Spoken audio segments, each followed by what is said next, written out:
Boa noite, pessoal.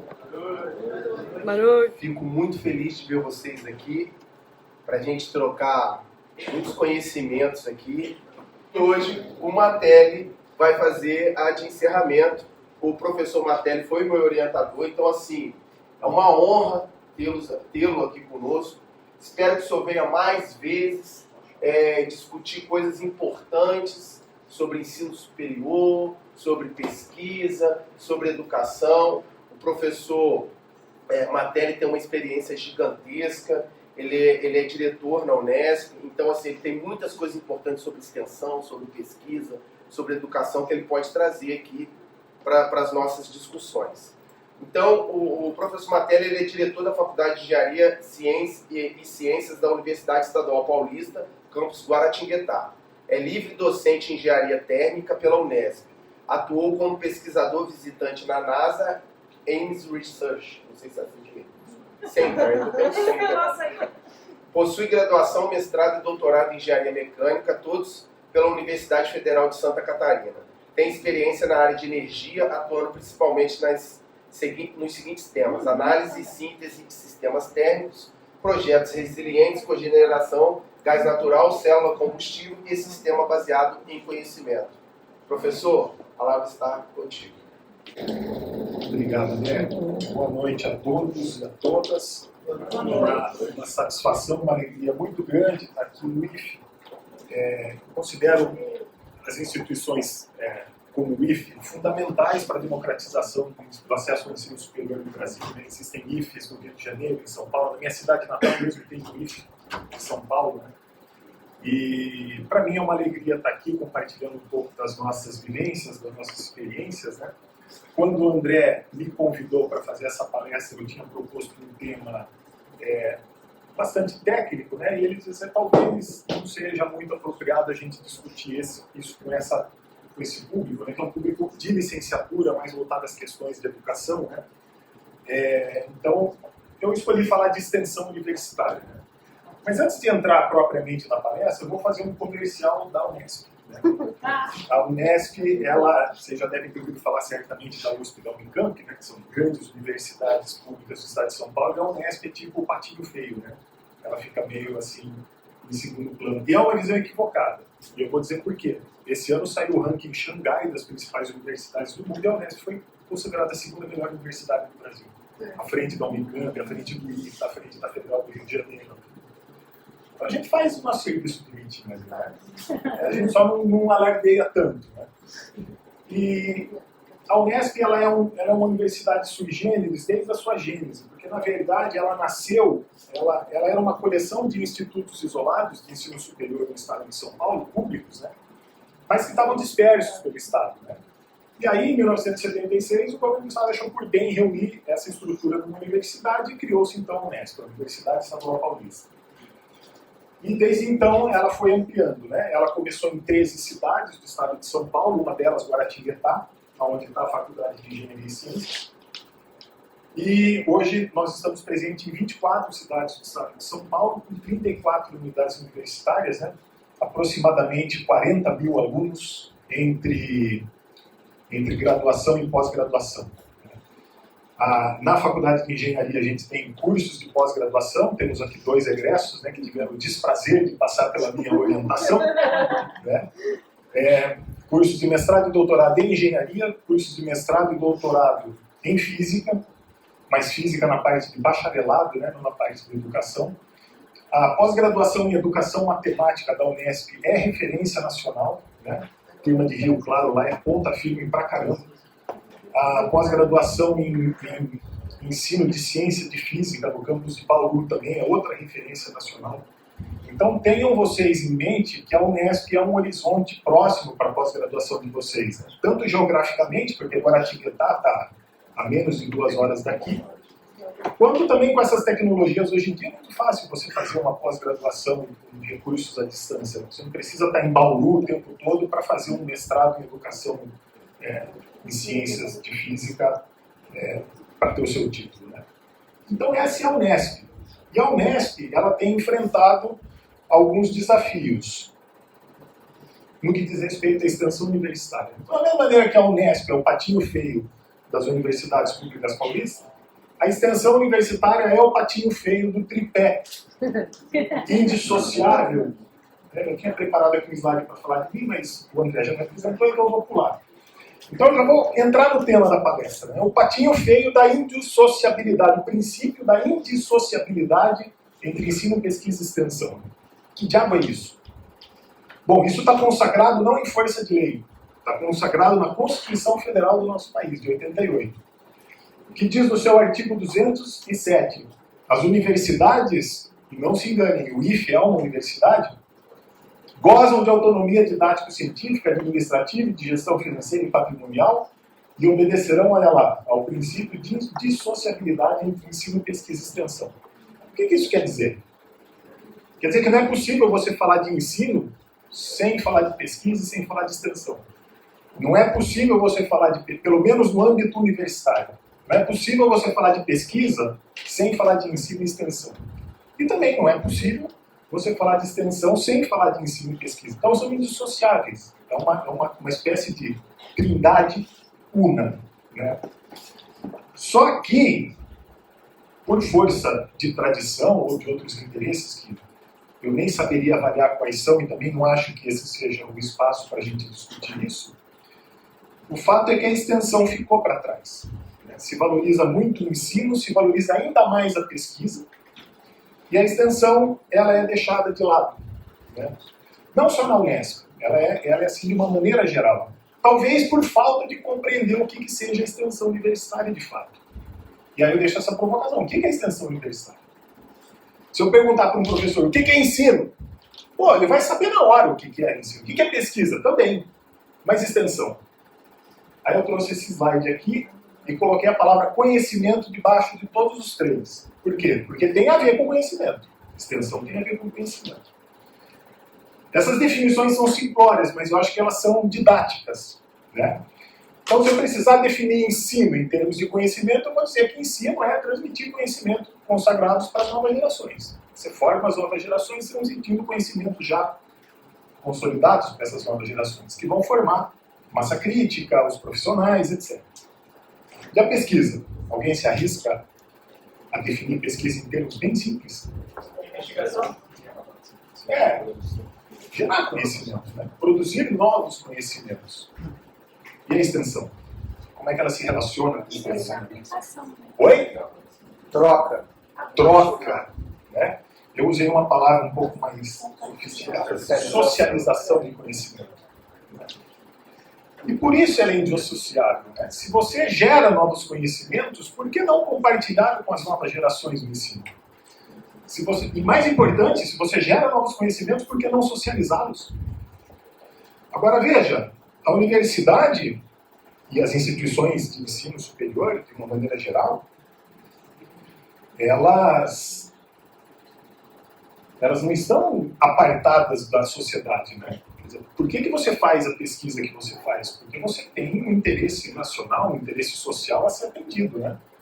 Então, nada mais justo que esse conhecimento gerado seja compartilhado com as pessoas, né?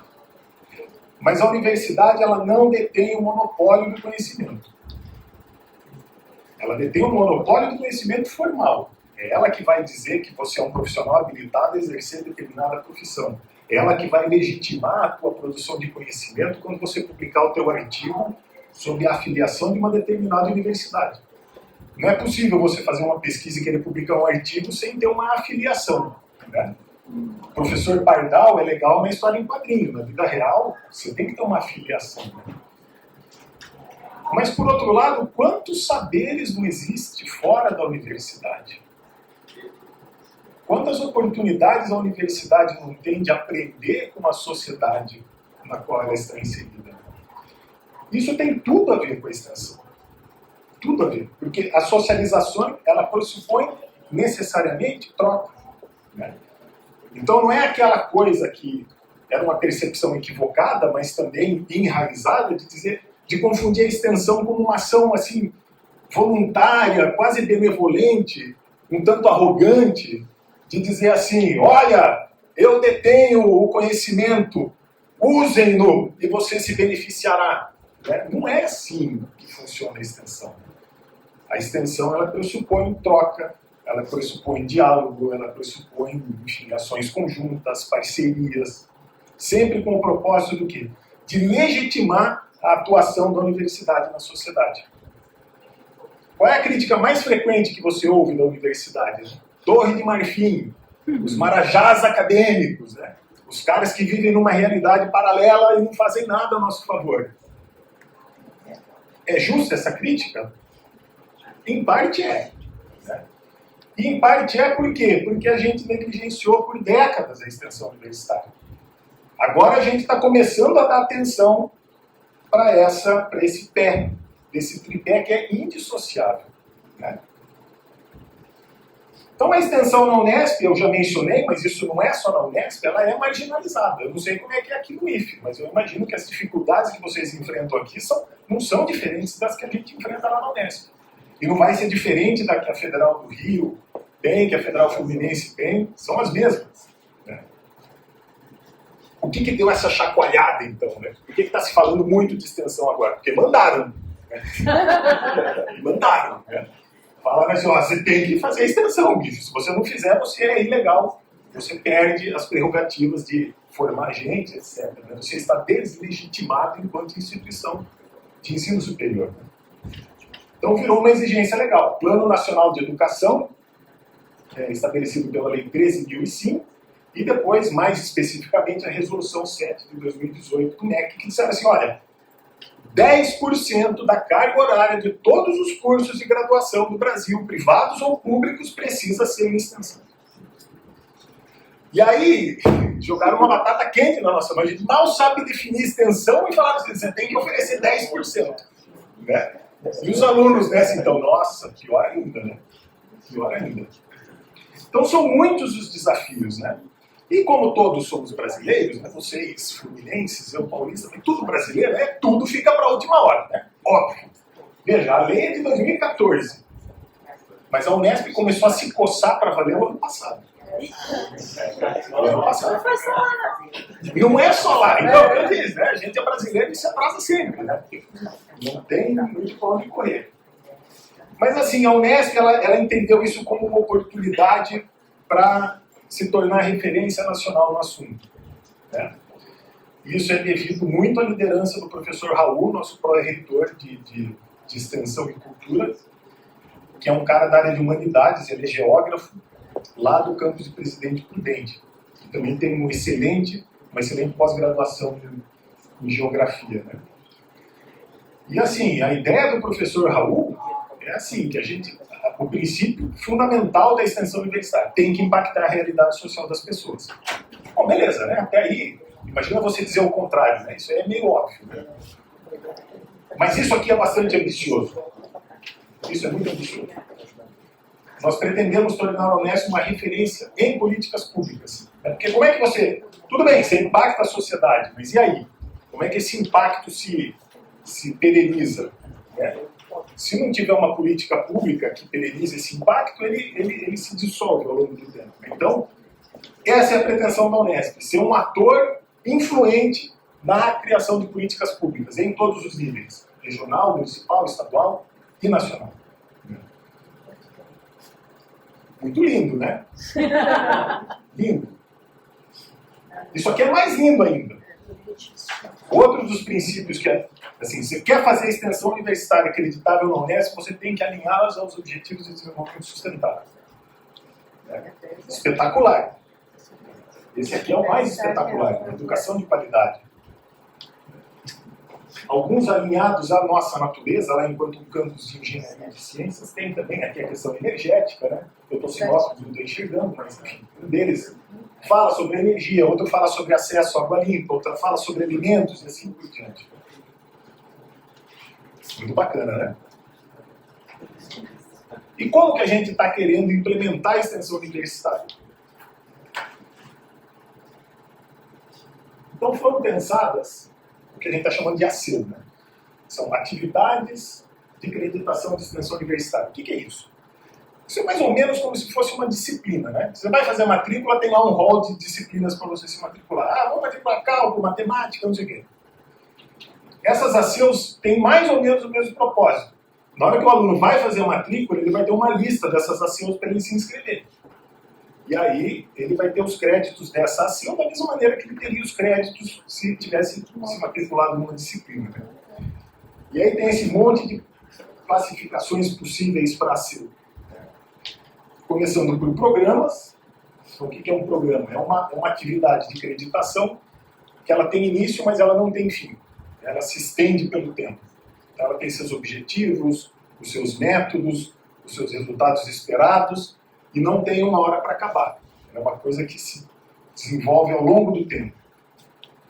O projeto é quase isso, só que o projeto tem hora para acabar. Então você fala, você faz tudo isso, mas em 2 anos a gente encerra. Cursos de extensão, por exemplo, sei lá, um curso de... Não consigo imaginar nenhum, mas... Tecnologia assistiva para cegos. Excelente. Tecnologias assistivas para cegos. Perfeito. A gente poderia oferecer esse curso em caráter extensionista. Eventos, né? Tá claro, vou fazer aí, sei lá, um congresso, alguma coisa assim. Beleza? Prestação de serviços, ainda mais claro, né? Que tem um laboratório bem avançado de metrologia, né, André? O André me mostrou. Vamos ir lá, usar esse laboratório para prestar serviços para a comunidade. E, de uma maneira ainda mais ambiciosa, as tais das redes temáticas, que daí são coisas, são agrupamentos bastante diversos de professores e de interessados, né, em se debruçar sobre um determinado tema de interesse público e que possa vir potencialmente se transformar numa política pública. Né? Bom, lindo, né? Mas a gente está apanhando. A gente está apanhando para fazer isso rodar. Porque, olha, 10% de uma carga horária é hora que não acaba mais, bicho. Sabe? Vou dar um exemplo lá dos nossos cursos de engenharia, eles têm em média 4.000 horas. A gente está falando de 400 horas de extensão. O estágio profissionalizante, que é aquele que o sujeito pega e sai um semestre, né, dá 180 horas. A gente está falando de mais de 2 vezes um estágio profissional. Em que o aluno, além de fazer essas coisas, tem que estudar o cálculo, estudar a álgebra, estudar a química, estudar a transferência de calor, o que quer que seja. Fazer o TCC, a monografia. Fazer a monografia, né? Usar o chat GPT, não, mentira. Né? Fazer monografia, tá? E onde é que a Unesp está pecando? Isso é meu entendimento, tá? E se o professor Raul estivesse aqui, eu falaria isso para ele. A gente burocratizou excessivamente o processo.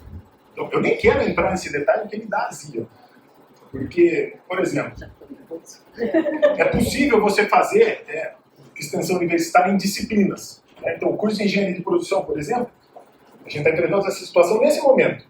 Tem uma disciplina chamada Introdução à Extensão Universitária. Muito bem. Essa disciplina, ela precisa estar pendurada em uma dessas ACEUs aqui. O que é um absurdo, convenhamos. Né? Porque a disciplina está consolidada no projeto político-pedagógico do curso. Você tem que oferecer a disciplina. Agora, pode ser que você não tenha projeto para pendurar nela. E aí você pode perguntar, mas por que não teria projeto? Aí a gente volta na questão da marginalização da extensão. Né? A gente não sabe fazer extensão. A gente está aprendendo agora. A gente sabe que, por exemplo, na Unesp, é muito mais valorizada uma carreira construída em cima da pesquisa do que na extensão. Então, se você quiser chegar professor titular, você vai pelo caminho da pesquisa. O caminho da extensão, ele não te abre essa possibilidade. Então, há uma desvalorização intencional para quem escolhe a carreira da extensão. Aí, se o sujeito se sente desvalorizado, vai... Não sei o que eu estou dizendo. Voltou. O sujeito se sente desvalorizado. Tem uma carga de trabalho burocrática imensa que a Unesp criou e deu um tiro no seu próprio pé. Por que ele vai se envolver com isso? E aí quem paga o pato? O aluno. Porque o aluno não vai conseguir se formar se ele não tiver 10% de carga horária. Então esse desafio ele é imenso. Né? E a gente está muito preocupado, porque esse ano foi o primeiro que a gente rodou com essa nova estrutura, né, 2023, os ingressantes de 2023, eles já precisam fazer 10% de carga de extensão. e não tem a ser o suficiente para dar conta dessa demanda. Não temos. E essa demanda só cresce. Porque em 2024 vai ter uma nova turma de ingressantes. E esses ingressantes de hoje serão segundo-anistas. E assim até o 5º ano. Então imagina a quantidade de coisas que a gente tem que oferecer para garantir os créditos do aluno se formar. Se a gente continuar nesse ritmo, a gente não vai conseguir. E aí a gente vai ter um problema daqui a 5 anos com essa turma de ingressantes aqui que vai estar na bica de se formar. E não vai ter crédito suficiente de extensão. O desafio é grande e é preocupante. Né? Nem vou entrar nas possibilidades do aluno judicializar a questão. Tipo, eu entrei aqui. A gente tem um contrato firmado, tácito, tudo bem, no plano político-pedagógico. Entrei no vestibular, disputei uma vaga para fazer um curso à luz do que preconiza o projeto político-pedagógico. Eu fiz a minha parte, a universidade não fez a dela. Então a gente vai ter que resolver isso na justiça de alguma maneira. E quem responde? Na justiça? O diretor da unidade. Mas eu estou acabando meu mandato, então isso vai ser problema para o próximo diretor. E a pior frase que eu ouço nessa história toda, né? Todo mundo já deve ter ouvido isso porque foi um clássico da pandemia, né? Assim, a gente está aprendendo a trocar a roda com o carro andando, né? Qual o problema de você trocar a roda com o carro andando? O problema é óbvio, né? O carro capota. Uma hora o carro vai capotar, né? E as pessoas vão se machucar. Então eu não gosto dessa frase, né? Isso denota que é falta de planejamento, deixar as coisas para a última hora, né? E aí eu estou curioso para saber como é que vocês estão lidando com isso aqui no NIF, né? Que pé que vocês... Porque a gente precisa, sabe? Precisa trocar essa experiência. Né? Tirou a roda, né? Já não tem nem roda para trocar mais. Mas eu vou dar 2 exemplos, então, e acho que a gente pode abrir para o bate-papo, né? Do que seriam 2 ações que eu estou coordenando, né? Que são 2 projetos de extensão, um chamado EduExu, Educando para a Extensão Universitária, e o outro chama Unesp na Praça. Né? Acho que eu nem vou entrar muito nos detalhes dele, vou falar brevemente de cada um deles, qual os objetivos. Né? O EduExu, esse nome é bem provocativo, né? Exu, porque Exu abre caminho. Mas está difícil abrir os caminhos nesse processo tão burocratizado que a gente está enfrentando na Unesp. Mas o propósito do Exu é nobre, né? Já que a gente reconhece uma marginalização histórica da extensão, a gente precisa educar as pessoas para a extensão. Precisa chegar nas pessoas e falar o que é isso. E num contexto de socialização de conhecimento, em que a troca é uma premissa, a troca de conhecimentos é uma premissa, né? Você também precisa educar o teu interlocutor, para ele também entender o que seja uma extensão, e como ele pode se beneficiar daquilo. É o que na Unesp está sendo chamado de relação dialógica. Relação dialógica. Então você não consegue aprovar mais um obstáculo, né? Que ocorreu agora, eu esqueci de anotar. Mas se você for propor uma ação em que a dialogia não esteja perfeitamente caracterizada, o seu projeto não é aprovado. Talvez para o professor Raul, por ser alguém da área de humanas, alguém da área de geografia, a questão da dialogia seja muito natural, já esteja, né, dada como um dado da realidade que ele vive no curso dele, em função da natureza do curso, não tem nada errado, tranquilo.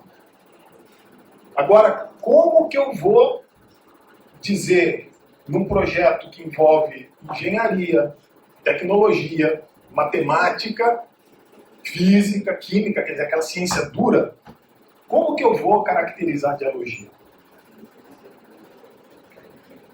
Quer ver um exemplo bem legal? Semana passada, a nossa equipe de aeromodelismo, vocês já ouviram falar de uma competição promovida pela SAI Brasil? Né? Ela promove desafios de mobilidade mundo afora, e aí tem várias categorias, né? Tem carrinho de fórmula, tem carrinho de baja, tem carro elétrico, tem avião, né? E a FEG participa de todas, ou quase todas, né? E na que a mais a gente se destaca é na de avião, o Aerofeg, né? Fomos vice-campeões brasileiros na competição da semana passada. Esse resultado credencia a nossa equipe a participar da prova mundial nos Estados Unidos no ano que vem. A FEG já ganhou essa competição mundial em 2016. E não é para menos, né? A gente está a 70, 80 quilômetros da Embraer. Muitos dos nossos egressos vão trabalhar na Embraer. E a gente foi vice-campeão dessa competição no quintal da Embraer. Então, claro, né? Você pensa aí, o Aerofeg não poderia ser uma ação extensionista? Pô, tô vendo todo mundo fazer assim, né? Aí você vai na ProEC e os caras fazem assim. Não tem dialogia, professor. Como não, professor Raul? Não tem. Né? Como que a sociedade vai ensinar alguma coisa para o Aerofeg? Eu não sei, professor Raul, isso pode ser construído ao longo do tempo. Eu não consigo demonstrar isso a priori. Mas isso pode ser uma construção, ou não. De toda forma, você precisa pagar para ver. Então são amarras que a gente mesmo está colocando, assim, sabe aquela falácia do Nirvana? Né? Então, a gente precisa de tudo perfeito para a coisa fazer andar. Né? Só que não é assim que funciona um processo dessa complexidade. Né? Não é assim. É um processo que envolve aprendizado, é um processo que envolve tombo, erro, né? Aprender com erro, não repetir. E para você aprender com erro, você precisa experimentar. Né? Então, se você amarra muito, a coisa não anda. Tudo bem, tem uma visão idealizada que é fantástica. Incrível, essa aqui. Né? Só que ela não vai ser construída na canetada do dia para a noite. Menos ainda se você está argumentando que você quer trocar o pneu do carro por ele andando. Né? Então, acho que a gente precisa, na Unesp, baixar um pouco a bola, baixar a poeira, botar o pé no chão e repensar algumas coisas, sob pena daqui 5 anos a gente está encrencado, talvez, na justiça. E veja, a extensão, ela é... Eu nunca fui um cara ligado à extensão na minha carreira. Né? Nunca fui. Então, eu me penitencio por isso. Por ser um cara que foi um agente da desvalorização, ainda que voluntariamente, um agente da desvalorização da extensão, por ignorância, por não entender. Ou também por ter percebido que esse é um caminho que não ia me levar a progredir na carreira. Né? E a extensão, ela abre espaço para dialogar com as outras duas dimensões da vida universitária, que é o ensino e a pesquisa. Né? Você abrir uma roda de prosa, levar os seus alunos. Ali em Guará, os cursos são razoavelmente seletivos, né? Cursos de engenharia. Então é um público, em parte, um tanto elitizado. Né? Cheio de playboy, para falar o português claro. Né? E aí, de repente, você tira o playboy da zona de conforto dele, numa ação extensionista, e leva ele para um assentamento do MST. E fala que, ó, os caras não têm energia elétrica aqui, bicho. Vamos fazer uma ação de colocar uma eletrificação rural fotovoltaica para esses caras? Né? Legal. Né? Você vai ter uma oportunidade lá de ensinar o cara a fazer projetos fotovoltaicos. Ensino de graduação. E ao mesmo tempo você está apresentando para o cara uma realidade que ele não conhecia.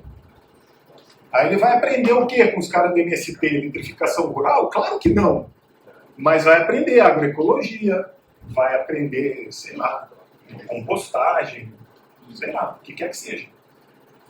Mas eu não consigo definir isso a priori na hora que eu for propor uma ação. Isso é uma construção. Né? Então as possibilidades de socialização de conhecimento na área de engenharia, na área de ciências duras, ela é gigante. Né? Só que ela é um processo a ser construído ao longo do tempo. E eventualmente, né, vai chegar lá no final e você vai dizer, não, olha, realmente isso daqui não caracterizou como uma extensão. Ora, qual é a atividade daquelas 3 que você começa uma coisa sem saber qual vai ser o resultado final? A pesquisa. Né? A pesquisa não é assim? Você propõe um objetivo. Tem um resultado, na extensão não é sempre. Sim, você tem um resultado, você chega no resultado, claro. Mas o resultado, exato, ele pode não ser aquilo que você esperava no seu objetivo.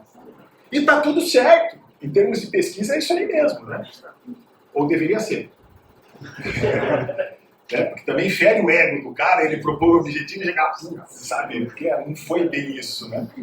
Mas é um resultado intelectualmente legítimo. Você propor um objetivo e dizer que aquele caminho não vale a pena ser trilhado. Então os teus colegas vão ler o seu artigo e vão saber, olha, por esse caminho eu sei que não dá para ir. Então veja, uma atividade de extensão que virou pesquisa. Né?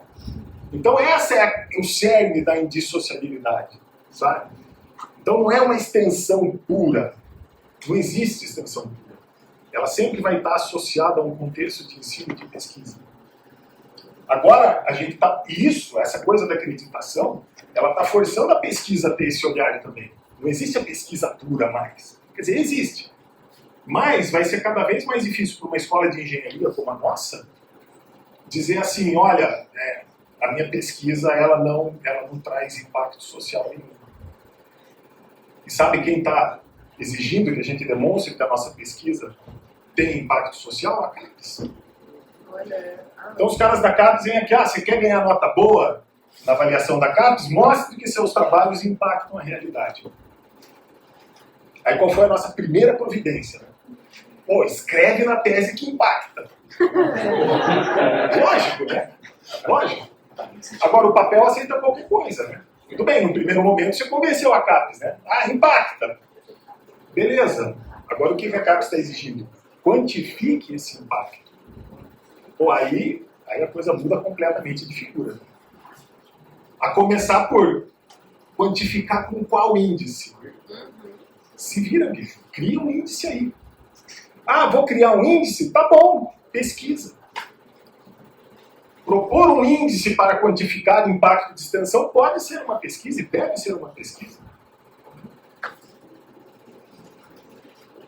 Isso está chegando no ensino na pós-graduação também. Né? Não me surpreenderá, a depender do sucesso dessa coisa da acreditação de extensão, se isso não se reverter também na pós-graduação. Tipo, exigência de acreditação de extensão em nível de pós-graduação. Saiu dia 8 agora. Né? Como é que é? Saiu uma normativa dia 8 de... Saiu? Saiu. Olha aí. Da pós-graduação. Tá vendo? Então é uma tendência, né? O que eu acho positivo. Eu acho positivo. Eu acho que isso vai fazer... Se a gente levar a sério essa oportunidade que a canetada do governo nos deu, né, de fazer extensão, né? E veja, o governo estava fazendo só o papel dele. Isso está na Constituição Federal. Né? Ele só regulamentou o que está na Constituição Federal. Então esse chacoalhão aí, eu acho que tem um potencial muito grande para fazer um bem danado para a universidade, porque é uma oportunidade que a gente tem de desmanchar essa imagem da Torre do Marfim, do cara que não dialoga, do cara que é snob, não sei o quê. Não que isso vai acabar, né? Porque sujeito snob sempre tem, mas legitima, né? Legitima a atuação da universidade frente à sociedade. Então quando a gente propõe um outro projeto como esse, o Unesp na Praça, né? O que eu quero com esse projeto? Eu quero que ele aproxime a Unesp da população. Porque é uma loucura, cara. A Unesp é uma universidade pública, gratuita e de qualidade. E em Guaratinguetá as pessoas não sabem disso. Não sabem. É a nossa realidade. Olha só. E por que essa realidade? Porque a gente está distante. Então, Unesp na praça, o que a gente quer? A gente quer ir para a praça, literalmente. Né? E sabe esses pôsteres que vocês estão fazendo aqui, que depois vocês vão apresentar? Levar na praça, levar no shopping. Olha o que a gente faz no IFE. Olha que legal. Olha como isso pode impactar a tua realidade. Vamos conversar? Vamos fazer disso uma ação conjunta? Vamos trocar ideia? Essa é o propósito do Unesp na Praça. Agora, esse ano, parece piada o que eu vou dizer, mas é sério. A gente tem licenciatura em matemática lá na nossa unidade também. Aí chega um aluno ingressante, ele ingressou esse ano, né? Ele não entrou na primeira chamada, então ele chegou um pouco mais tarde. E, tipo assim, 6 meses depois do início do curso, ele chegou na minha sala indignado. Professor, eu quero expressar a minha insatisfação com o modo como as coisas são conduzidas aqui. Não, mas o que está te afligindo? Não, já se passaram 6 meses e eu ainda não recebi o boleto na minha casa. Ele achava que a universidade era paga. Eu falei, bom, se você quer um boleto, eu mando, né? Mas, sabe, não precisa, né? Não daria meu nome, né? Mas não precisa. Então você vê, o cara entrou na universidade. E ele não sabia que a universidade não era paga. E não só não é paga. Aí, André, eu vou pegar o gancho da permanência, né, que a gente estava conversando antes. Eu sei que eu vim aqui para falar de extensão, mas eu vou falar de permanência também, porque é um assunto super importante. A questão da permanência, né? Não só a Unesp ela é gratuita, como o IF é, como a depender da tua condição social demonstrada, você recebe para estar lá. Então a gente tem moradia estudantil, 58 vagas em 18 apartamentos, sendo que um deles adaptado para PCD. Né? Então você chega lá, cara, eu não tenho onde morar, eu venho em Guaracasa. Tenta se qualificar para moradia estudantil. Pô, não deu, a moradia está cheia, auxílio aluguel. Dá um dinheirinho para o cara de auxílio aluguel. Auxílio socioeconômico, auxílio alimentação, auxílio. Um cara que consegue morar na moradia e ter todos esses auxílios, ele vai ter uma renda líquida maior que um salário mínimo. Isso transforma a realidade da família dele. Sabe? Porque quantos alunos a gente não perde porque a família diz assim, eu não consigo, não é que eu não consigo manter o meu filho em Guaratinguetá. Eu não consigo abrir mão da força de trabalho do meu filho para compor o orçamento doméstico. É? Então, quando a gente fala em permanência estudantil, é disso que a gente está falando, né? Dar condições às pessoas ficarem na universidade. Uma coisa que a Unesp é pioneira, pelo menos no estado de São Paulo, é a questão das cotas. Então, a gente já está consolidado. Né? Começou em 2014, se consolidou, portanto, em 2019. Hoje, metade dos ingressantes na Unesp são de escola pública, por cota.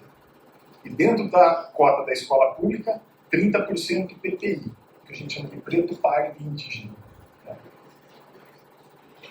Como é que você se qualifica para uma cota de preto? Você diz que você é preto. Aí beleza, você faz a prova, ingressa.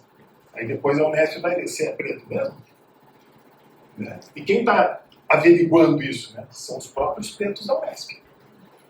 Então a questão é fenotípica. Não adianta o branco chegar lá e dizer, não, porque o meu bisavô é preto. Bicho, se você não sente na pele, no teu fenótipo, o que é ser preto no país, você está fraudando as cotas. E se isso estiver comprovado por uma comissão composta de pretos, você está banido da Unesp por 5 anos. Porque, claro, você está usando um subterfúgio para tirar lugar de quem precisa daquele lugar. Isso é referência nacional. A Unesp é referência nacional na questão de averiguação da pertinência das cotas. Então, o que isso tem a ver? O Unesp na praça é isso aí, é uma extensão para a gente chegar para as pessoas e falar, olha, cara, não tem boleto aqui. Não só não tem boleto, como se você tem uma conta corrente no Banco do Brasil, uma condição socioeconômica desfavorável comprovada, a gente te dá dinheiro na forma de uma porção de auxílio, uma porção de bolsas. Né? Quem cuida disso em nível do Unesp é uma coordenadoria chamada COP, Coordenadoria de Permanência Estudantil, que a gente está na briga aí para ela virar uma pró-reitoria, de tão importante que esse tema é. Porque, olha, se a gente não investir em permanência, a gente está colocando em risco o futuro da universidade pública no Brasil. A gente já teve cursos com procura de 40 para 1. Engenharia Civil, em 2012, 40 para 1. Hoje está em 5 para 1. Né? Mas também, cara, você entra no computador, aparece lá um pop-up de uma propaganda de um EAD em qualquer lugar aí. 70 pila. Mas se você paga 90, a gente te dá 2 diplomas. Bicho. Né? Aí pega lá o sujeito que não pôde ir na Unesp porque ele estava compondo lá o orçamento familiar. Né? O pai fala assim, olha, se você tivesse que ir para Guará, eu ia precisar desembolsar, sei lá, R$500 por mês, pelo menos. Né? Mas se você está me dizendo que com 100 você ganha 2 diplomas, pô, faz aí, né? Faz aí. Então a gente perde os alunos para o EAD. Né? A gente perde os alunos para a rede social, a gente perde alunos para o crime. A gente está só perdendo aluno. Então é fundamental que a gente quebre o muro, vá até as pessoas e diga, olha, aqui você tem uma real oportunidade de transformar a tua vida. E tem mesmo. Né? Porque de repente esse carinha lá de São José que não pôde vir estudar com a gente lá, se ele viesse estudar, de repente ele estava lá no Aerofeg pilotando aviãozinho, isso credenciaria a ser estagiário na Embraer e quem sabe ter um emprego na Embraer. A vida desse cara mudou para sempre. A minha ex-namorada, ela era cotista. Ela teve todos os auxílios de permanência. Pessoa extremamente carente. Ela é da cidade de Guaratinguetá e mesmo assim ela conseguiu um lugar na moradia, para vocês terem uma ideia. Ela foi a primeira pessoa, clássico, né? A primeira pessoa da família dela a ter acesso ao nível superior. Hoje ela é tenente da Marinha. Ganha 12 pau por mês. Reformou a casa dos pais, comprou iPhone e tal. Transformou a vida. E o que permitiu isso a ela? A universidade pública. Ela passou em primeiro lugar naquele concurso, por quê? Porque estava numa escola boa. Né? Modestamente, eu fui professor dele. Meu curso é muito bom. Tá? A Marina e o André são testemunhas. O curso é muito bom. Então, assim, mudou a vida dela. E como ela, de muitas outras que eu nem sei, mas que certamente tem histórias semelhantes. E quantas a gente não deixa de transformar porque a gente está encastelado em nós mesmos, a gente está se achando grande coisa porque o ranking de Xangai falou que a gente é a segunda melhor universidade. Isso daí é irrelevante, cara. Sabe? Isso aí pode ser relevante para você atrair as pessoas. Olha, vem estudar na segunda melhor universidade.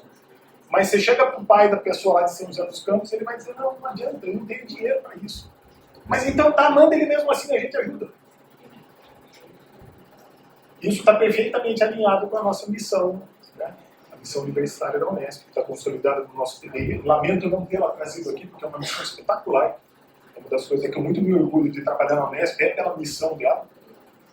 E eu acho que a extensão, da forma como está colocada, ela está alinhada com essa missão. O que a gente precisa enfim, colocar um pouco mais os pés no chão, né? Sair dessa questão deslumbrante do que possa ser essa extensão ideal e começar a trabalhar de fato, né? Para ter os créditos garantidos para os alunos e para que esses créditos, de fato, consolidem a política de extensão da Unesp em forma de impacto na sociedade e coisas desse tipo. Tá bem? André, eu acho que eu já falei muito, eu queria ouvir mais de vocês e bater um papo aí. Eu acho que pode abrir para perguntas. Eu queria até saber, professor, eu estava dando uma olhada lá no Lattes do senhor, foi quando eu até sugeri o tema. Eu queria, eu vi que tem um projeto lá chamado Nexo Água e Energia, e tem até esse Unesp da Praça. Sim. Contar para a gente como é que é o projeto, até porque a gente também está nesse processo de curricularização da extensão, que está dando nó na nossa cabeça, os membros do LTE, né? Então, assim, quanto mais exemplos a gente tiver, melhor, né? Porque daqui a pouco, né, vai ser 400 horas a mais aí para esses alunos terem que fazer. Na verdade, a mais não, porque o currículo é 400 horas do currículo, né? Mas acaba sacrificando outras horas em função dessa. Mas acaba sendo uma hora a mais, talvez é uma hora que o cara talvez não vai estar aqui dentro do IEF, talvez não vai estar, Certamente. né, uma outra realidade, um assentamento da MST, vai estar fora dos muros da escola, então isso acaba. Então, tá certo. Eu vou começar falando desse projeto do Nexo, né? Porque eu tenho pouca propriedade para falar sobre ele, então eu vou falar muito rápido. Ele é um projeto que eu meio que entrei de gaiato, né? Porque quem puxou a Marília foi o professor Perrella. Né? Então o Perrella e o Rubens, que são as grandes cabeças desse projeto, e eles me convidaram. Eu falei, beleza, né? Mas a minha atuação vai ser bem limitada, né? Mas o que quer dizer nexo, água, alimento e energia? Quer dizer você estudar esses três elementos de um ponto de vista unificado. E o que isso tem a ver com engenharia? Tudo a ver com engenharia. Pô, mas água e comida com engenharia? Pensa bem. Biocombustível. O Brasil é referência mundial em biocombustível. Talvez seja o único país do mundo em que você tem uma rede de distribuição de biocombustíveis consolidada em todo o território nacional. Seja aqui em Volta Redonda, seja em Guaxupé, seja onde for, se você quiser botar etanol no tanque do teu carro, você coloca. Biocombustível, renovável, né? Tá. Como que o biocombustível é gerado? Pergunto para a plateia. Como que faz etanol no Brasil? Hã? A pessoa do CEMEC apresentando isso ontem ali. Cadê ele? Hã? Como é que faz etanol? Qual a matéria-prima do etanol? Cana-de-açúcar. Né? Então você precisa plantar, né? Falou em plantar, você já está competindo com o alimento. Onde que a cana se dá muito bem no Brasil? No interior do estado de São Paulo. Por causa da tal da terra roxa. Né? Uma terra hiperfértil. Peraí, você está usando uma terra hiperfértil, então, num país que tem 33 milhões de pessoas passando fome para fazer biocombustível, é isso? É isso. Então, o Nexo estuda essas questões. Né? O conflito do uso da água, do alimento e da energia. E o que a água tem a ver com energia? Nossa. 80% da nossa energia elétrica é feita com água. Água rodando uma turbina e acionando um gerador. E aí, quando você faz uma barragem, você alaga uma grande área. Eventualmente, essa área pode ser agricultável. Então, você está competindo energia com produção de alimentos. E isso é tudo que eu consigo falar desse projeto, né? Eu não sei quais são as implicações, o que foi desenvolvido metodologicamente, coisa e tal. Eu acompanho mais como um espectador privilegiado do que como um ator. Né? Levam para as escolas? Levam e puxa, aí seria legal ter alguém do projeto para falar sobre isso. Eu sei que eles foram às escolas, eles capturaram as impressões dos jovens a respeito dessas questões, né? Dizer, como é que eles veem isso na própria vida doméstica deles. E isso era uma parceria internacional com a Universidade de... me fugiu o nome. É uma universidade lá da Inglaterra. E era um pessoal da geografia, olha só. Então, um projeto fortemente multidisciplinar, juntando engenheiros do Brasil com geógrafos do Reino Unido. Pensando nessas questões da educação para alimentação, integrar água, nexo, energia. Né? Foi um projeto bem bacana. Eu acho que foram geradas algumas publicações a respeito desse projeto. Né? Entra lá no currículo Lattes do professor Berrella, certamente vai ter alguma coisa publicada, né, de resultados desse projeto aí. Tá? Outro projeto vou mostrar aqui de forma mais concreta, né? Os dois projetos, acho que eu tenho eles aqui.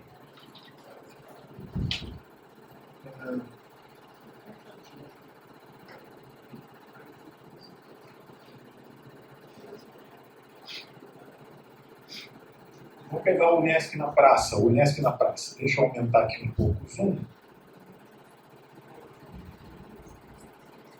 Então, como sempre, né, você tem lá um nome para o projeto, você tem quem vai coordenar, de onde o cara é, não sei o quê, introdução e fundamentação teórica. Né? Então, qual é o mote desse projeto? Tem essa questão de fazer a universidade ser mais presente na vida das pessoas, de se mostrar para as pessoas como uma instância de real possibilidade de transformação das vidas das pessoas, tendo como mote a questão do letramento científico também.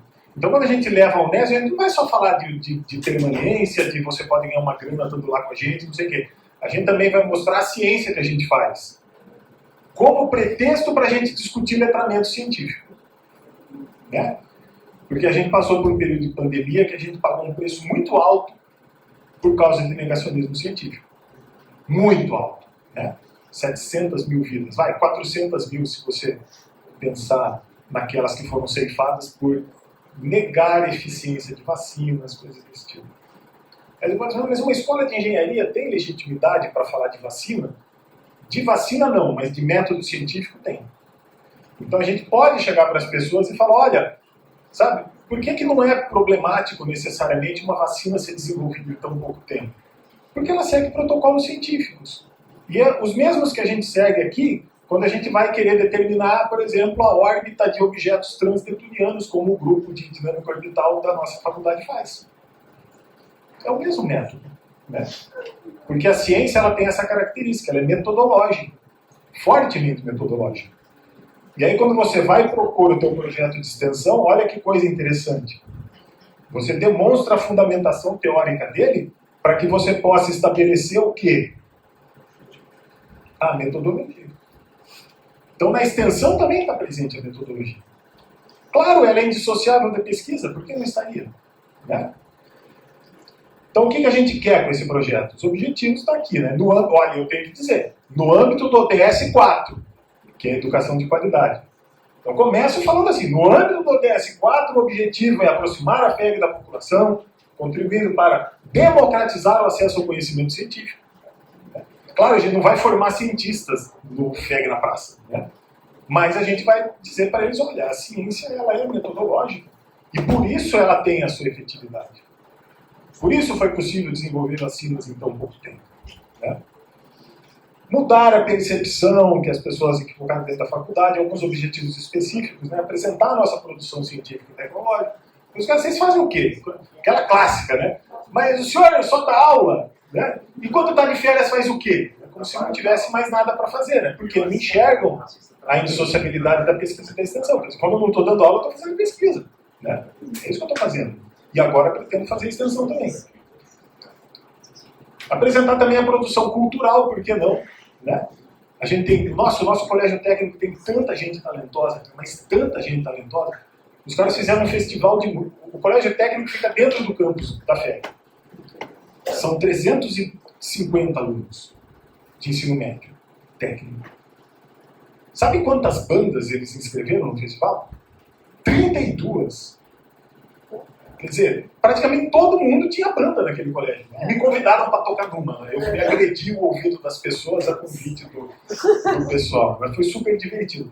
Então a gente tem também alguma produção cultural que é legal democratizar para as pessoas. Ainda mais numa cidade como Guaratinguetá, provinciana, conservadora, não sei o quê. Né? Chega lá e mostra, né, que existe algum espaço para a gente se manifestar culturalmente também. Né? Divulgar a Unesp e a FEG com ênfase na gratuidade, as formas de ingresso, que eu não mencionei, as formas de ingresso e permanência estudantil, quer dizer, falei das cotas, né? Mas tem uma novidade esse ano que chama Vestibular Paulista, que é o seguinte, mas esse é só exclusivo para quem é egresso de escolas públicas do estado de São Paulo.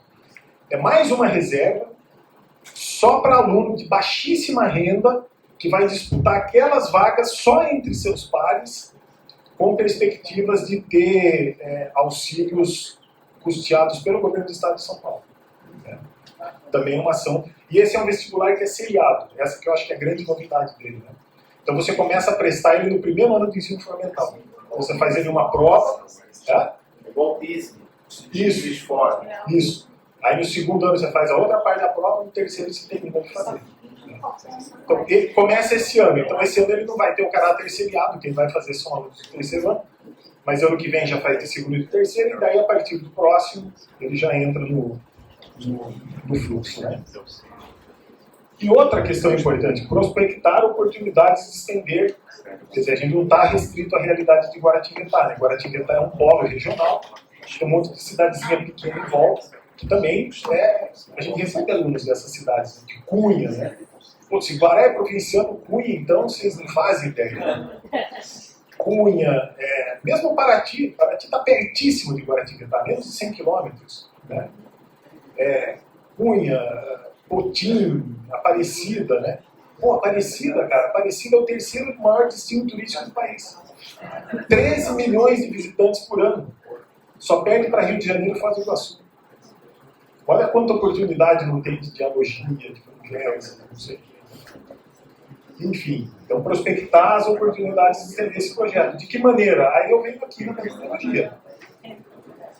E falo como que a gente, em etapas metodológicas, pretende cumprir esse objetivo. Né? Então, o objetivo você fala o que você quer fazer, na metodologia você fala como você quer fazer. Né? E aí você vai contar o que você espera de resultado com isso. E olha que coisa. Você tem que já dizer quais são os indicadores. Então você tem que medir o impacto. Tem que medir. Como? Pô, aí eu não sei, né? Eu chutei algumas coisas aqui, vamos ver se vai dar certo, né? Eu realmente espero que dê certo, né? Então a gente propôs aí questionários antes e depois, esse tipo de coisa, né? Roda de conversa. procura dos cursos, ver se isso contribuiu para aumentar a nossa procura de cursos, né? Coisas desse tipo. E o cronograma você vai dizer quando você quer fazer as etapas metodológicas. Então, o que, como, quando. Né? Quando aqui, pronto. De abril a tanto, de abril a tanto. E aqui a participação dos estudantes. Eu vou dizer quantas vagas esse projeto vai oferecer para estudantes. Né? Estou pensando entre 50 e 100 estudantes. Quantos créditos os alunos vão ganhar por participar desse projeto? Não sei. Não sei. Essa é uma coisa que precisa ser avaliada também. E assim vai. E aí acabou. Então veja, é um documento super simples, né? 6 páginas no máximo. É a orientação da PROEC para que a gente limite o projeto dessa forma, né? E agora qual que é o problema, né? Lindo aqui no papel. O projeto tirou nota 10 lá. Nossa, que projeto legal, porque a teologia, porque não sei o que, excelente, tá perfeito, né? Sabe quantos alunos eu tenho matriculado nesse projeto? 0. 0. E não é porque eles não querem. É porque eu não consigo colocar eles no sistema. Vocês acreditam? Tem que ligar para um cara lá na reitoria em São Paulo para falar assim, meu, abre aí o período de inscrições no sistema. E esse cara atende as 34 unidades da Unesp, sabe? Você imagina quanto tempo. Então esse cara, ele é inencontrável, ninguém encontra esse cara. Ele é uma entidade lendária, porque eu nunca consegui falar com ele. Reza a lenda que ele não fala com o professor, ele só fala com o diretor acadêmico, né? E o diretor acadêmico só consegue falar com ele se ligar lá e por acaso ele atendeu o telefone. Senão... Então assim, eu estou devendo todas as atividades metodológicas do projeto, a PROEC vai me cobrar um relatório, certamente, né? E o que eu vou relatar? Professor Raul, o teu sistema não funciona. Desculpa. Desculpa, o senhor me deu nota 10 no projeto, né? Mas na execução eu vou tirar 0. Mas eu vou tirar 0 junto com o senhor. Porque, né, eu tentei. Eu tenho manifestação de alunos no meu e-mail, dizendo, professor, eu quero entrar no seu projeto, mas o Sisgrade não deixa, o Sisproec não deixa. Sempre assim. Sempre sim. Acaba com a gente.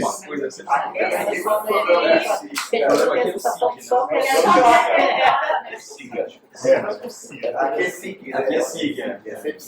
Devia ser né? Desgraça. Né?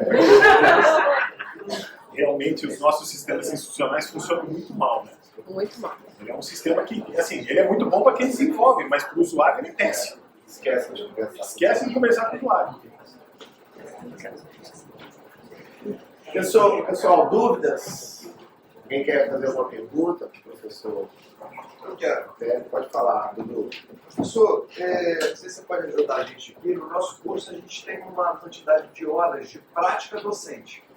São atividades já na ponta lá para quem está se formando. Eu fico me perguntando se essas atividades poderiam contar como extensão. Porque assim, a questão do estágio para quem dá aula e a extensão é muito próxima, né? Então, não tenha dúvida. Talvez para a gente não seja tão traumático, por exemplo, como o Eu diria que para vocês com certeza não seria traumático, porque é natural essa interação. Né? Você está indo levar os seus alunos fazer a prática profissional deles em campo. Né? Sim, se a gente já tem nessa já tem a estrutura, então é meio que pintar com uma cor diferente, sabe? Dá uma roupagem. Dá uma roupagem. O traço você já tem. Você podia passar lá uma cor diferente numa determinada. Eu acho que é bem tranquilo. Por que eu estou dizendo isso com bastante confiança? Né? Porque os nossos 2 cursos de licenciatura fizeram exatamente isso. Então eles pegaram as disciplinas práticas pedagógicas, né, e botaram numa roupa de extensão, serviu muito bem e eles estão tocando. A dialogia está super bem caracterizada. Né? Não sei se aqui a dialogia é uma exigência de vocês. Mas pra gente sempre foi. A gente tem um projeto Praxis aqui, né? O Praxis ele tem essa característica extensionista e de residência pedagógica também. Na verdade, ele é um projeto que entrou pela extensão, ele faz parte ali, ele é cadastrado na Coex, né, o Márcio. A Márcia sabe até falar melhor do que o Márcio, o cara falou coisa. Não, porque você fala pela pessoa que você está aqui do lado, vai que você fala uma coisa de errado. Aí puxou a orelha, né? Puxou a orelha. Mas ele é um projeto extensionista, pode falar. Então, para quem não conhece o Praxis é um projeto de extensão da licenciatura em matemática, atualmente. A gente já tentou fazer com a física também, então é uma questão de ter aluno da física para fazer. E ele funciona justamente isso, alinhar aí a extensão o aluno obter horas, carga horária para a prática docente. Então ele funciona como se fosse uma residência pedagógica, tem uma série de atividades que o aluno vai cumprindo, a exigência mínima são 5 horas semanais, mas você pode fazer o quanto você conseguir fazer, porque aí o professor Zé Ricardo e a professora Isabela, coordenando o projeto junto comigo, a gente elaborou uma forma de registro das atividades possíveis de serem realizadas e o aluno faz. Então a gente tem o projeto que funciona dentro da escola e para as escolas fora da escola, que aí o aluno vai e ele busca parceria. Ah, eu moro em Angra, eu posso fazer numa escola de Angra? Pode. Vamos firmar um convênio com essa escola e a gente entra em contato com a escola, formaliza e estamos juntos. Só queria dizer uma coisa, muito diferente da residência e do estágio. Vocês podem começar no Praxis desde o primeiro período, porque o Praxis ele tem desde a observação de aula até você assumir a turma e dar aula no lugar do professor. Então, a tentativa é abarcar o máximo de atividades docentes, inclusive aquela que você ir lá e só olhar, observar, estar junto com o professor na sala de aula e, se for o caso, dar uma força para o professor lá, lista de exercícios. Tem inúmeras atividades. Não é fechado, é aberto. Então, se vocês tiverem oportunidade, não deixe para o final. No final, vocês aí já podem assumir mais uma turma, tudo, dar aula, projeto dentro da escola. Mas no início, não tem problema nenhum. É porque às vezes a gente fala do Praxis, vai para a escola, vai com o professor, e a galera fica com a impressão de que só pode fazer isso no final do curso. Não, tem muitas atividades que vocês podem exercer de início de curso. Tá? Aí, se alguém depois... já fazendo propaganda aqui no meio da palestra, mas vamos embora. É isso aí, tá? Mas essa propaganda é fundamental, porque senão vocês vão chegar lá no final e vão querer trocar a roda do carro andando. Né? Aí a gente já viu o que isso resulta. Uma coisa... Aqui uma hora você tinha perguntado, no meio, acho que no início da palestra, você perguntou assim, gostaria de saber como é que vocês estão aqui no Instituto Federal. Não vou falar como a coordenadoria de extensão, porque independente da curricularização, já sempre existiu a coordenadoria de extensão. Sim. Com os seus projetos localizados, mas, porém, com a nova legislação, né, que, como você colocou, já era constitucional há muito tempo atrás, agora recentemente foi implementada e agora a gente tem que cumprir, nós ainda estamos em estudos. Eu vi você falando que vocês já começaram uma turma esse ano e a gente ainda está na fase da leitura, da estrutura. A gente está muito atrasado em relação à curricularização. Também que as licenciaturas estão recebendo uma nova normatização. A questão foi essa. Com a mudança, parece que aqui nos institutos federais, os cursos de bacharelados já estão com a estrutura pronta. Não sei se começou, se já é para 2024. Mas as licenciaturas eles pediram para fazer um stand-by, porque ia ter uma nova legislação quanto a essa questão de BNCC, reforma curricular, vai haver mudança. Aí falaram assim, esperem um pouquinho. Eu acho que aconteceu parecido com as engenharias. Né? As novas diretrizes curriculares nacionais exigiram uma série de coisas, né? E a gente aproveitou e fez tudo num pacotão só. Eles meio que coincidiram, gerou uma pressão enorme, né? E aí a gente reestruturou os cursos à luz das novas DCMs e já aproveitou para fazer a acreditação da extensão. A gente ainda está caminhando. Posso fazer um comentário sobre extensão? Que eu acho que às vezes a gente olha tem que olhar pelo olhar prático, né? Eu entendo da pesquisa e tal, mas a extensão é uma oportunidade única da universidade estar em lugares não institucionalizados. Isso. E se a gente ficar tentando encaixar a extensão que a gente já fazia, a gente vai parar lá nas instituições que a gente já estava, né?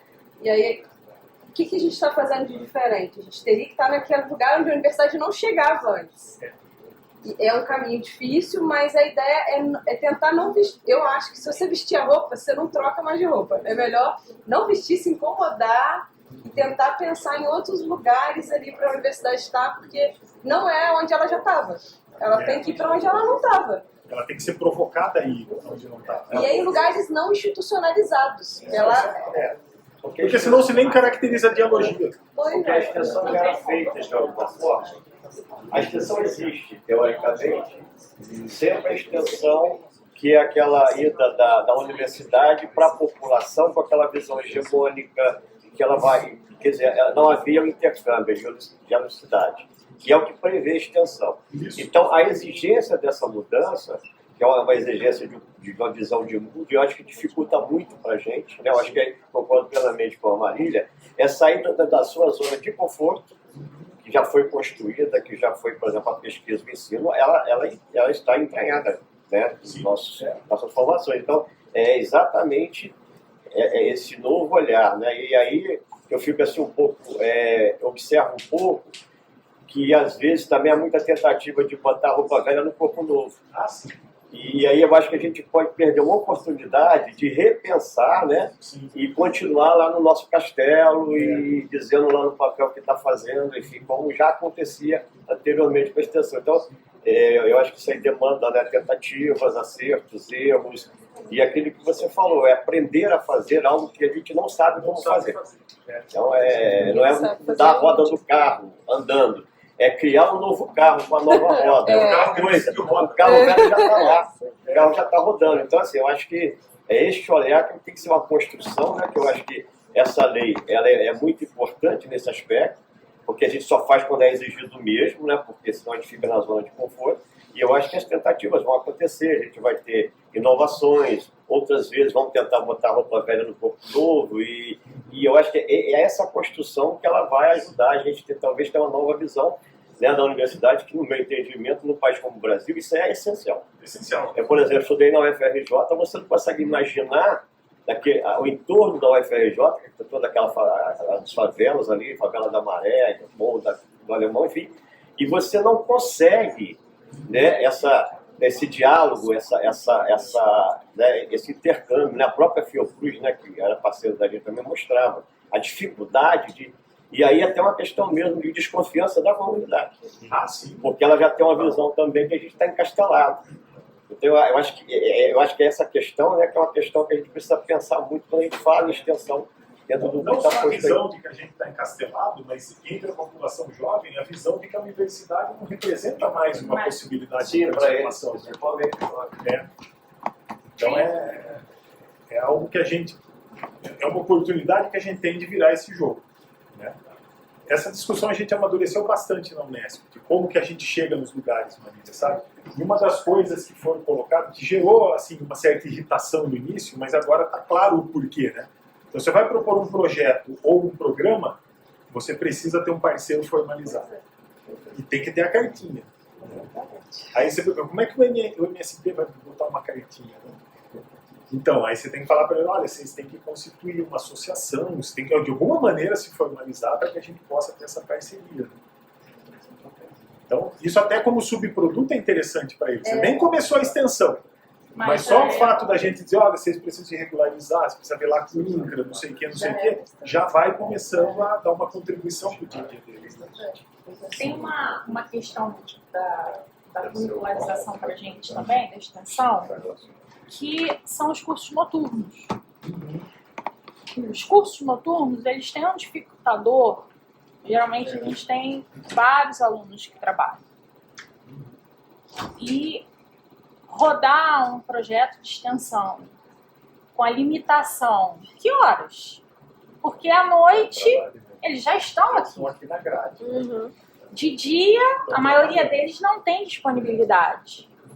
Então, isso é um dificultador. Não existe uma ajuda de custo suficiente que eles ficassem exclusivamente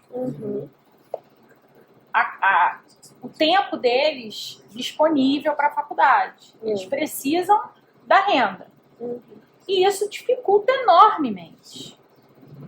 Então, essa é uma coisa que quando a gente aqui pensa em qualquer coisa de extensão, inclusive o Praxis veio por conta disso, que a gente... o Praxis veio porque a gente tem uma escola lá que no sábado eu conheço o professor, a gente corre atrás daquela escola com aquele professor e tenta alguma coisa lá, para o nosso aluno ter a oportunidade. Então, ficou um pouco invertido. A gente não é só a gente que promove aonde vai. Sim.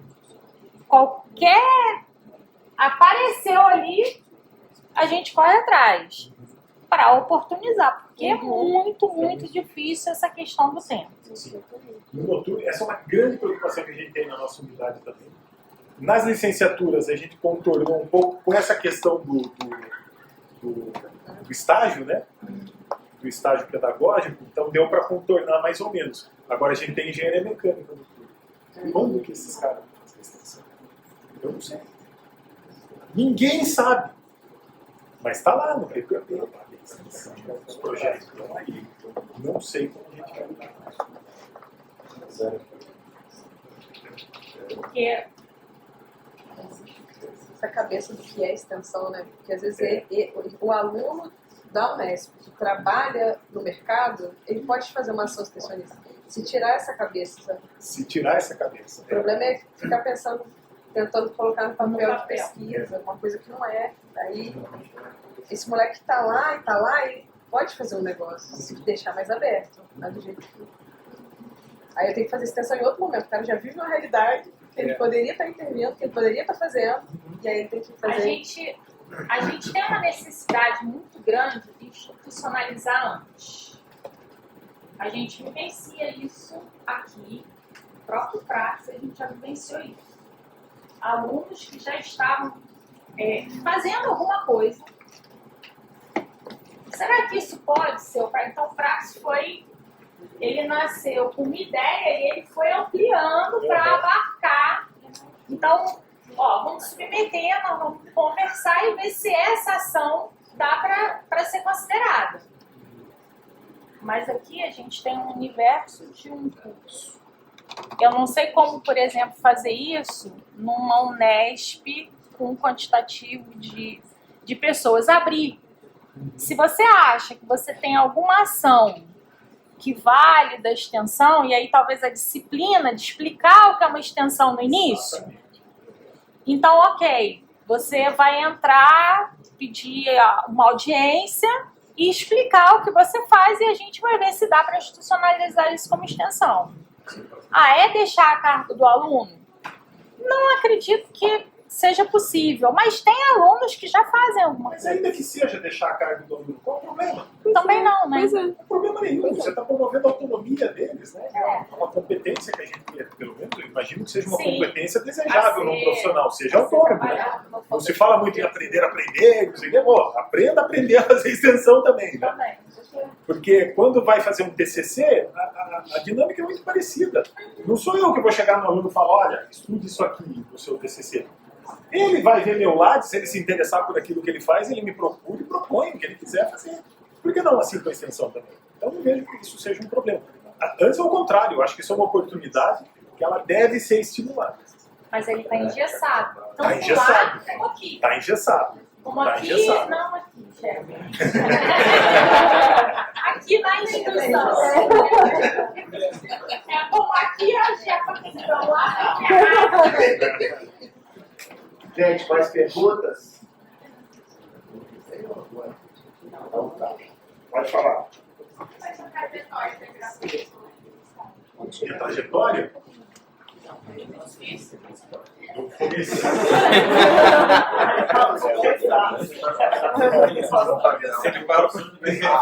Pode falar. Posso falar? Então, desculpa. Eu comecei o curso de Engenharia Mecânica em 1993 na Federal de Santa Catarina. E com a cabeça de ir para a indústria, sabe? Eu não pensava em ser professor. Mas o curso lá ele tem uma natureza mais voltada para a pesquisa mesmo, uma infraestrutura muito impressionante. Né? O curso de Engenharia Mecânica da Federal de Santa Catarina é realmente uma coisa de outro mundo. Envolve logo os alunos muito cedo em questões de iniciação científica. Né? Comigo não foi diferente, aí eu já comecei a mudar a percepção. Aí, quando chegou no final do curso, tem que fazer o estágio profissionalizante, que eu acho que foi uma experiência muito importante para saber que aquilo não era o que eu queria. Então eu fui para a indústria, né, trabalhei, eu fui efetivado na sequência e falei, não, olha, isso aqui realmente não é para mim, o meu perfil é acadêmico. Voltei, fiz o mestrado, depois de um tempo depois fiz o doutorado, comecei a trabalhar como professor substituto lá mesmo, e aí quando você vai para o mestrado e doutorado é meio um caminho sem volta, sabe? Tipo, você fecha a porta para o mercado de trabalho, porque o mercado de trabalho do Brasil ele não é preparado ou não há interesse em absorver doutores. Então, se você é doutor, é na universidade que você vai ter que estar ou em algum centro de pesquisa, né? Tipo INPE, Fiocruz, sei lá. Então você restringe muito a tua atuação, né? E leva tempo para você fazer doutorado. Então você vai entrar meio velho já. Você não vai ter já, né? Vai entrar meio velho já. Eu fui por... Os meus amigos que foram para a indústria, né? Eles, assim, logo ascenderam a cargos de gerente, não sei o quê, ficaram ricos muito cedo, né? Compraram casa, carro, não sei o quê, e eu lá, no aluguel, roupa fluida, coisa e tal, aquela coisa. Fui conseguir comprar minha casa com quase 40 anos. Mas, assim, eu preferi fazer isso do que ficar enfurnado na indústria, gordo, com cabelo branco, entendeu? Deixa isso pra lá. E aí, eu comecei a trabalhar como professor substituto na Federal de Santa Catarina, né? Logo me encantei com a coisa de dar aula, né? Eu gosto muito de dar aula, não porque eu saiba dar aula, mas eu acredito que, sei lá, eu de alguma maneira me expresso bem, sei lá, as pessoas gostam das minhas aulas, né? E eu recebia esse feedback das pessoas, né? Pô, você devia ser professor, eu falei, não, então tá, beleza, eu sou professor, eu gosto de pesquisar também, né? E aí, em 2010, surgiu a oportunidade aqui na Unesp de fazer o concurso para o Departamento de Energia, na época chamava só Departamento de Energia, na vaga de transferência de calor. Quem indicou essa vaga para mim foi o Perrella, ele foi membro da minha banca de doutorado, e falou, fica atento que vai abrir um concurso lá em Guaratinguetá. E eu sabia que aqui em Guaratinguetá tinha uma turma que fazia em pesquisa aquilo que eu tinha interesse em fazer e aquilo que eu fazia. Aí vim e estou aí desde então, né? Tem experiência na NASA, né? Tenho. Em 2017 eu fui lá fazer pós-doutorado. E foi muito louco, cara, porque não era para lá que eu queria ir. Eu queria fazer pós-doutorado, isso eu tinha na cabeça. Até porque precisava, para evoluir na carreira e tal. Aí eu queria ir para a Universidade de Lund, na Suécia, no primeiro momento. Né? Porque eu já tinha ido na Suécia fazendo um mestrado, uma parte dele lá, mas em Estocolmo. E a Universidade de Lund também é uma referência internacional. Eu falei, eu quero ir para lá. Mas daí, o meu co-orientador, o professor Johnny, ele em 2012 foi para a NASA. Mas meio por acidente, ele queria ir para Stanford. Aí depois ele conta a história na palestra dele, mas por alguma razão ele acabou indo parar na NASA. E aí ele fez o pós-doutorado dele lá, beleza, né? E eu fiquei com isso na cabeça, isso em 2012. Né? Aí em 2015 eu comecei a me coçar para providenciar as coisas para ir fazer o pós-doutorado, né? E eu já estava com o e-mail pronto para mandar para um cara lá de Lund, que eu nem sabia quem era, né? Ia ser totalmente no escuro. Aí eu falei, puxa, mas por que não a NASA, de repente? Né? Eu fiquei com isso na cabeça. Se o Johnny for, eu não posso ir. Né? Aí eu escrevi para o Johnny. Eu falei, Johnny, quem que foi o teu supervisor lá na NASA? Ah, um cara muito legal, o Kai Goebel, né?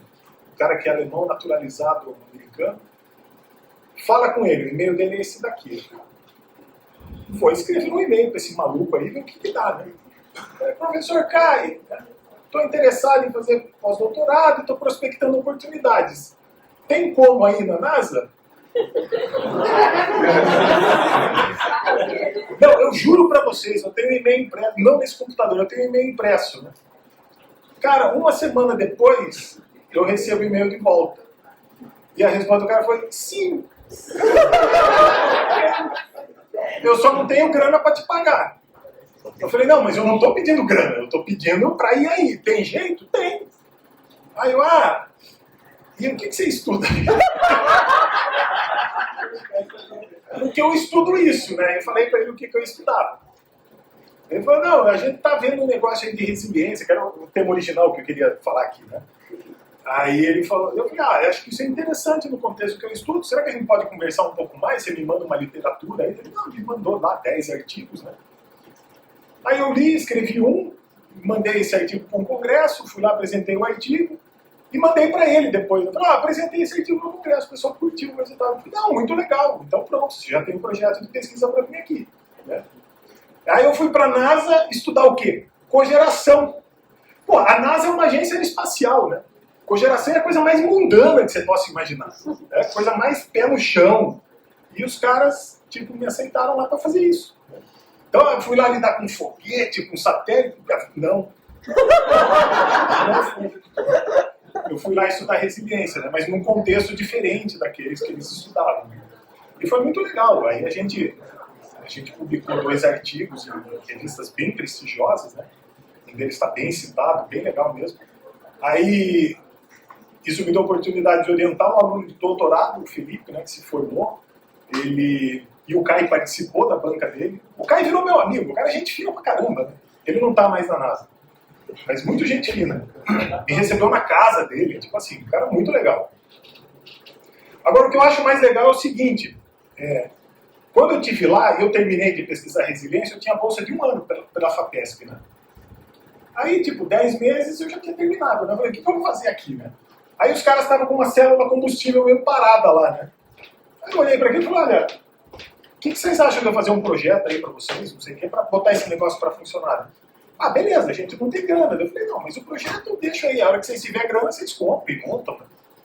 E terminei o projeto. Entreguei lá o projeto pra eles, uma pasta assim e tal. Achei bem legal, porque fazia tempo que eu não trabalhava com engenharia mesmo, né? Engenheirar as coisas. Engenheirei. E deixei lá o projeto. No início desse ano, os caras me escrevem. Pô, Matheus, e aí, como é que tá, não sei o quê. Lembra aquela coisa da célula combustível? Eu lembro. Então, a gente quer montar. E a gente precisa de uma consultoria sua. Beleza, vamos conversar. Agora tem dinheiro. Papo vem. Tem dinheiro, agora eles têm dinheiro. Cara, quando a NASA fala que tem dinheiro, os caras têm dinheiro. Tipo, quando eu saí lá, o orçamento para 2018 dele seria 22 bilhões de dólares.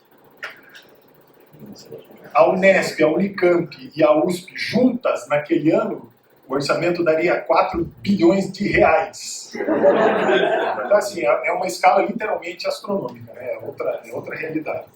Bom, enfim, aí os caras estão com grana. Aí eles falam, então a gente quer pensar em resiliência, em degradação de célula combustível, mecanismo de degradação, coisa e tal. Você não tem um aluno para indicar? Não, eu tenho. O João, que foi meu aluno de TCC. Né? E o João vai para a NASA.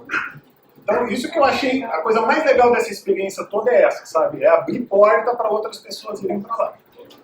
Então, a gente já está com o projeto colocado, né? Ele ingressou no mestrado lá na FEG. E o experimento ele vai fazer lá. A gente vai pedir uma bolsa da FAPESP para ele, tomara que a FAPESP aprove, né? E se a FAPESP não aprovar, ele não tem como ir, né? Porque o lugar lá é caro pra caramba, e vale do silício, né? Então o custo de vida lá é absurdamente alto. Mas foi uma experiência bacana, nesse sentido, né? De manter uma relação que permita abrir portas e continuar pesquisando com os caras, né? Isso é muito legal. Pessoal, temos que encerrar. Olha só, antes de agradecer o Matheus, pela excelente palestra, pelo convite aí, gostaria de lembrar a todos que vai ter um coffee break aqui agora. No corredor do coffee break vai ter a apresentação dos pôsteres. No hall de entrada ali vai ter outros pôsteres para vocês verem até 8h30.